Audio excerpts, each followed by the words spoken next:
ಕೊಟ್ಟಿದ್ದಾರೆ ಅಂತ ಯಾರ ಹಂಚಿಕೆ ಸೆಲೆಕ್ಷನ್ ಅವ್ರ ಪಂಚಾಯತಿಗೆ ಬೇಕಂತ ಕೊಟ್ಟಿದ್ದಾರೆ. ನಾವೇನ್ ಮಾಡ್ತೀವಿ, ಅವ್ರ ಪತ್ರದ ಮೇಲೆ ಕೊಟ್ಟಿರೋದು. ಎಲ್ಲಾ ಪಂಚಾಯತಿಗೆ ಆ ಪತ್ರ ಬಿಟ್ಟು ಬೇರೆಯವ್ರು ಕೊಟ್ಟಿಲ್ಲ. ಈಗ ಅವ್ರ ಪತ್ರ ಕೊಟ್ಟು ಅವ್ರ ಪತ್ರ ಇಲ್ಲ ಅಂದ್ರೆ ಬೇರೆಯವ್ರು ಕೊಟ್ಟಿದ್ರೆ ಹೌದಪ್ಪ ಇದು ತಪ್ಪು, MLAಗಳು ಪತ್ರ ಕೊಟ್ಟು ಅದು ಕೊಟ್ಟಿಲ್ಲ, ಯಾವ ಪತ್ರ ಕೊಟ್ಟಿಲ್ಲ ಆ ಮನೆಗಳಿಗೆ ಮನೆ ಕೊಟ್ಟಿದ್ದಾರೆ ಅಂದ್ರೆ ಅದು ತಪ್ಪು. ಅವ್ರು ಯಾವ ಪಂಚಾಯತಿಗೆ ಕೊಟ್ಟಿದ್ದಾರೆ ಅದೇ ಪಂಚಾಯತಿಗೆ ಅವ್ರ ಪತ್ರ ಮೇಲೆ ಕೊಟ್ಟಿರೋದು ನಾವು. ದಯಮಾಡಿ ಅರ್ಥ ಮಾಡ್ಕೊಬೇಕು ನೀವು.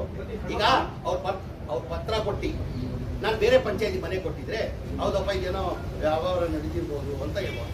ಅವ್ರು ಕೊಟ್ಟಿದ್ದ ಪಂಚಾಯತಿಗೆ ನಾವು ಕೊಟ್ಟಿರೋದಿದ್ದು. ಅವ್ರು ಕೊಟ್ಟಿರೋದು ಪಂಚಾಯತಿಗಳಿಗೆ ಮನೆ ಕೊಟ್ಟಿರೋದು.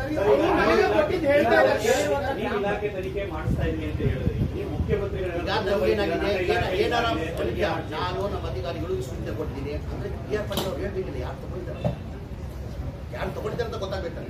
ಈಗ ಅವ್ರು ಎಲ್ಲೋ ಮಿನಿಸ್ಟರ್ ತಗೊಂಡಿದ್ದಾರೆ ಅಂತ ಹೇಳಿಲ್ಲ, ಸಚಿವರು ತಗೊಂಡಿದ್ದಾರೆ ಅಂತ ಹೇಳಿಲ್ಲ, ಅಧಿಕಾರಿಗಳು ತಗೊಂಡಿದ್ದಾರೆ ಅಂತ ಹೇಳಿಲ್ಲ, ಪಂಚಾಯತ್ ಮೆಂಬರ್ ಯಾರಂತಾನು ಹೇಳಿಲ್ಲ.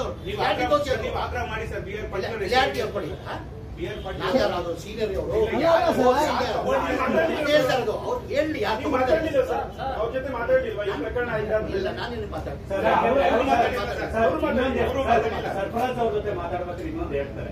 ಏನಂದ್ರೆ ನಾನು ಅವ್ರು ಮಾತಾಡಕ್ಕೆ ಟ್ರೈ ಮಾಡಿದೆ ಸಚಿವರ ಹತ್ರ, ಸಿಗ್ಲಿಲ್ಲ ಅನ್ನೋ ಕಾರಣಕ್ಕೋಸ್ಕರ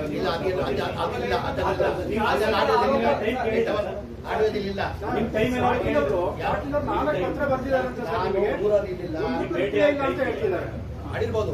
ಬಗ್ಗೆ ಬಹಳ ಗೌರವ, ನಾನು ಬಹಳ ಆದ್ಮೇಲೆ ನಾವು ಜೊತೆ ಇವತ್ತಿಂದ ಎಲ್ಲ PR ಪಾಟೀಲ್ ನಾನು ಯಾವತ್ತಿಂದ ರಾಜಕೀಯ ಬಂದಿದ್ದೀನಿ ಅವತ್ತಿಂದ ಅವ್ರು ನೋಡ್ತಾ ಇದ್ದೀನಿ. ಒಂಥರ ಹೇಳ್ತಾರೆ ಅವರು ಬರಲಿಲ್ಲ ಹೇಗಿಲ್ಲ ಅವರು ಬಡವ್ರ ಬಗ್ಗೆ PR ಪಾಟೀಲ್ ಬಗ್ಗೆ ಎಲ್ಲೋ ಒಂದ್ ಕಡೆ ಬಡವ್ರ ಬಗ್ಗೆ ಕಾಲೇಜ್ ಇಟ್ಕೊಂಡು ಬಹಳ ಹತ್ತಿರದ ನೋಡಿದ್ದೀನಿ. ಒಂಥರ ಜೆಂಟಲ್ಮ್ಯಾನ್ ಅವರು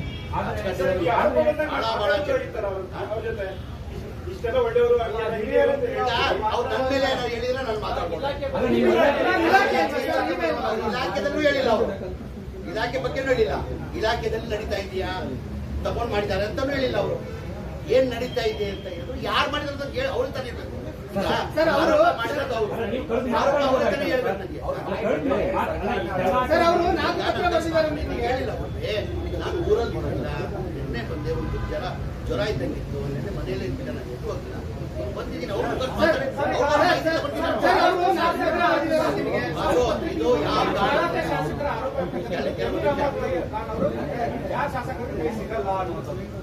ಅವ್ರಿಗೆ ಯಾರು ಹೇಳಿದ್ರು. ನಾನು ಈ ಬೆಂಗಳೂರಲ್ಲಿ 24 ಮನೆಗೆ ಹೋದ್ರೆ ಅಷ್ಟೇ. ನಾನು ಬೆಂಗಳೂರಲ್ಲಿ ಇದ್ರೆ ಮೋಸ್ಟ್ ಪ್ರಾಬ್ಲಿ MLAಗಳು ನನಗೆ ಬಂದು ಭೇಟಿ ಮಾಡೋದು ಯಾರು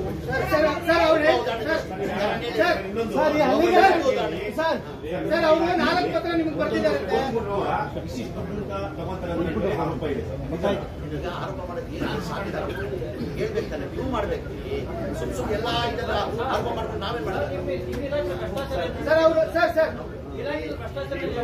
ಯಾವ್ದು ತೋರಿಸ್ಬೇಕಲ್ಲ ನೀವು ನಮ್ಮಲ್ಲಿ ನಡೀತಾ ಅಂತ ನಾನು ಹೇಳ್ತಾ ಇದ್ದೀನಿ. ನೀವು ನಡೀತಾ ಇದೆ ಅಂತ ತೋರಿಸಿ.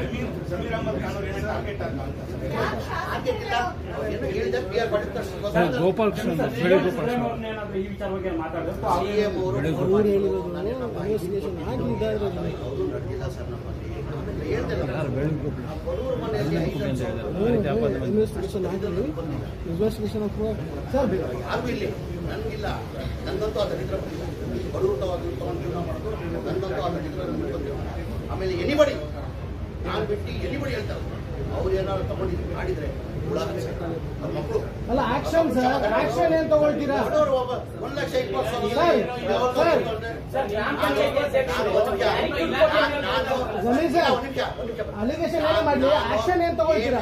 ನಾನು ಸತ್ಯಾಧಿಚಂದ್ರ ಅಂತ ಹೇಳಲ್ಲ, ಈ ಬಡವ್ರ ಮನೆ ವಿಚಾರ ಸತ್ಯಾಧಿಚಂದ್ರ ಅಂತ ಹೇಳಲ್ಲ. ಆಕ್ಷನ್ ನೀವು ಇದಕ್ಕೆ ಹೇಳ್ಕೊಡ್ತೀವೋ ಹೇಳಿರಿ ಸರ್, ಹೇಳಿರಿ ಹೇಳಿ ಸರ್. ನಾನು ಸತ್ಯಾಧಿಚಂದ್ರ ಅಂತ ಹೇಳ್ತಾರೆ. ಈ ಬಡವ್ರ ಮನೆ ವಿಚಾರದಲ್ಲಿ ಏನಾರ ತಗೊಂಡ್ರೆ ಅವ್ರಿಗಿಲ್ಲ, ಅವ್ರ ಮಕ್ಕಳು ಕ್ಷಮ, ಅವ್ರ ಮಕ್ಕಳು ಕ್ಷಮ. ಅಲ್ಲ ಸರ್, ಆಕ್ಷನ್ ಏನ್ ತಗೊಳ್ತೀರಾ ಸರ್? ಪ್ರೂವ್ ಆದ್ರೆ ಯಾರ ಮೇಲೆ ಇನ್ಮೇಲೆ ಆಕ್ಷನ್ ತಗೊಳ್ಳೋಣ. ಅಲ್ಲ, ಪ್ರೂವ್ ಆದ್ರೆ ಸರ್ಕಾರ ಮನೆ ಮುಖ್ಯಮಂತ್ರಿ ತರ್ತೀವಿ, ಇಂಥವ್ರು ಮಾಡಿದ್ರೆ ಮನೆ ಮುಖ್ಯಮಂತ್ರಿ ಅಲ್ಲ ಆಕ್ಷನ್ ತಗೊಂಡಾಗ ಅಲ್ಲ ಸರ್, ಈಗ ಒಬ್ಬರು ಸೀನಿಯರ್ ಕಾಂಗ್ರೆಸ್ ಲೀಡರ್ ಪಬ್ಲಿಕ್ ಅಲ್ಲಿ ಎಂಬಾರಸ್ಮೆಂಟ್ ಆಗ್ತಿದೆ ಪಾರ್ಟಿಗೆ. ಈ ತರದೊಂದು ನಿಮ್ ಡಿಪಾರ್ಟ್ಮೆಂಟ್ ಅಲ್ಲಿ ಅವ್ರ ಕೈ ಬೆರಳು ತೋರಿಸಬೇಕಾದ್ರೆ ನಾನು ಇದೊಂದು ಇಶ್ಯೂ ಇದೆಯಲ್ವಾ?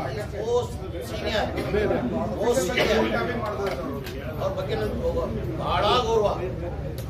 ಅಂದ್ರೆ ಒಂಥರ ಹೇಳ್ತಾರದು ಒಂದು ರಾಜಕಾರಣದಲ್ಲಿ ಬಹಳ ಕಡಿಮೆ ಬಿ ಆರ್ ಪಾಟೀಲ್ ಅಂತವ್ರು. ಏನಕ್ಕೆ ಕ್ಷೇತ್ರದ ಬಗ್ಗೆ ಕಾಳಜಿ ಇಟ್ಕೊಂಡು, ಬಡವರ ಬಗ್ಗೆ ಕಾಳಜಿ ಇಟ್ಕೊಂಡು ಅವ್ರು ಮಾಡ್ತಾರೆ ಕ್ಷೇತ್ರದ ಕೆಲಸ. ಜನತಾದಳ ಗೆದ್ದಿದ್ದವ್ರು 2 ಬಾರಿ ಜನತಾದಳ ಗೆದ್ದಿದ್ದು, ಜನತಾದಳ ಗೆಲ್ಲಕ್ಕೆ ಸಾಧ್ಯನೇ ಆಗುತ್ತೆ.